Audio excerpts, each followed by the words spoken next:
राजौरी और पुंछ सीमा से सटे भाटाधुड़िया क्षेत्र में गुरुवार को हुए आतंकी हमले के बाद सेना ने हरकत में आते हुए राजौरी पुंछ के कई इलाकों में बड़े पैमाने पर सर्च ऑपरेशन शुरू कर दिया है।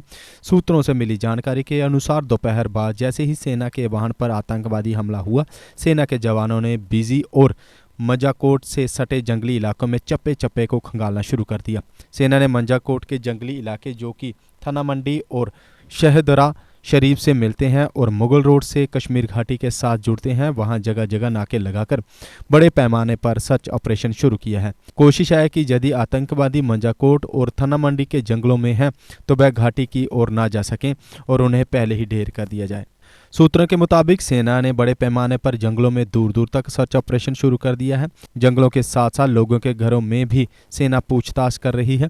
2022 में भी इस क्षेत्र के जंगलों में आतंकवादियों की मौजूदगी की सूचना मिलने पर 3 दिनों तक सिक्योरिटी फोर्सेस ने पुंछ जम्मू मार्ग बंद कर ऑपरेशन चलाया था। हालांकि तब भी सिक्योरिटी फोर्सेस को कोई कामयाबी नहीं मिली। जहां ये घटना हुई उस क्षेत्र में 14 अक्टूबर 2021 को सर्च ऑपरेशन चला रहे एक जेसीओ सहित 4 जवानों पर आतंकियों ने हमला कर दिया था, जिसमें 4 शहीद हो गए थे। इसके बाद करीब 1 माह तक क्षेत्र में सिक्योरिटी फोर्सेस का ऑपरेशन चलाया गया था, लेकिन एक भी आतंकवादी हाथ नहीं लगा था। तब 1 महीने तक पुंछ जम्मू राष्ट्रीय राजमार्ग पर जंडावाली गली भीमबर गली के बीच ट्रैफिक बंद रखा गया था। पुंछ में सेना के जवान पर हमले में शामिल आतंकवादी भाटाधुड़िया के घने जंगल में पहले ही छिपे थे। उन्होंने जिस प्रकार से घात लगाकर हमला किया उससे प्रारंभिक जांच में ये पता सामने आया कि हमलावर पाकिस्तान के कब्जे वाले जम्मू कश्मीर के इलाके से पहले ही घुसपैठ कर जंगल में पनाह ले रखी थी। इसके बाद से ही उन्होंने अपने ओवरग्राउंड नेटवर्क से पूरी रैंकी करा ली थी, तभी वाहन पर हमला करने में कामयाबी मिली। सूत्रों का कहना है कि सैन्य वाहनों की आवाजाही तथा मूवमेंट की आतंकवादियों ने पहले से ही रैंकी कर रखी थी। इस बात का पता करा लिया गया था कि कब कब सैन्य वाहन की आवाजाही होती है। इस वजह से उन्होंने पहले से घात लगा रखा था। मौका भी उस दिन का चुना जब इलाके में भारी बारिश हो रही थी और दृश्यता कम थी। घटना को अंजाम देने के बाद वे दोबारा जंगल में भाग निकले। ये जंगल इतना घना है कि इसमें आतंकियों के बारे में पता लगाने में काफ़ी मुश्किलें आती हैं। जहां से भागकर आतंकवादी राजौरी के डेरा गली तथा पुंछ के थाना मंडी इलाके में निकल सकते हैं।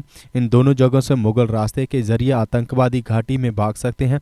इस वजह से सेना ने पूरे इलाके की घेराबंदी कर रखी है। वाहनों का आवागमन बंद कर दिया गया है ताकि ऑपरेशन चलाने में कोई दिक्कत न आए। 2021 में भी जब भाटाधुड़िया इलाके में आतंकियों ने सैन्य जवानों पर हमला किया था, तब भी महीनों भर तक चले सर्च ऑपरेशन के बाद भी दहशतगर्दों का पता नहीं चल सका था। जंगल की भौगोलिक स्थितियां तथा बड़े बड़े चट्टान छिपने के लिए माकूल माहौल देते हैं। सैन्य सूत्रों का कहना है कि घाटी में आतंकवाद पर लगभग नियंत्रण पाने के बाद बौखलाहट में पाकिस्तान तथा ISI ने अब LOC पर राजौरी व पुंछ में केंद्रित किया है, जहां नार्को टेरर मॉड्यूल के साथ ही आतंकवादियों के लिए OGW नेटवर्क को काफ़ी मजबूत करने की साजिश रची है ताकि उन्हें स्थानीय लोगों का समर्थन मिल सके। इससे वह अपने टारगेट की रेकी कराने के मकसद में भी कामयाब हो पाते हैं। राजौरी के डांगरी गांव में साल से पहले वह दूसरे दिन भी आतंकवादी हमला करने में कामयाब रहे। उन्होंने हमला कर 7 लोगों की हत्या कर दी थी। घटना के 4.5 महीने बाद भी आतंकवादियों का कोई सुराग हाथ नहीं लग सका है। इस घटना के बाद विलेज डिफेंस ग्रुप को एक्टिव किया गया था। इसके सदस्यों को ट्रेंड करने के साथ ही उन्हें हथियार भी मुहैया कराए गए। गुरुवार की घटना में आतंकवादियों और OGW की ओर से स्टिकी बम या किसी अन्य केमिकल का इस्तेमाल होने की आशंका जताई जा रही है। जिस प्रकार सैन्य वाहन में आग लगी और एक भी जवान को जान बचाकर बाहर निकलने का मौका नहीं मिल पाया, उसमें केमिकल का इस्तेमाल किए जाने की आशंका है। स्थानीय लोगों ने बताया कि उन्होंने पहले आसमान में ज़ोरदार बिजली कड़कने की आवाज़ सुनी, उसके बाद ज़ोरदार धमाके की आवाज़ सुनी। कुछ ही क्षणों में इस बात का शोर सुना कि सेना के वाहन में आग लगी।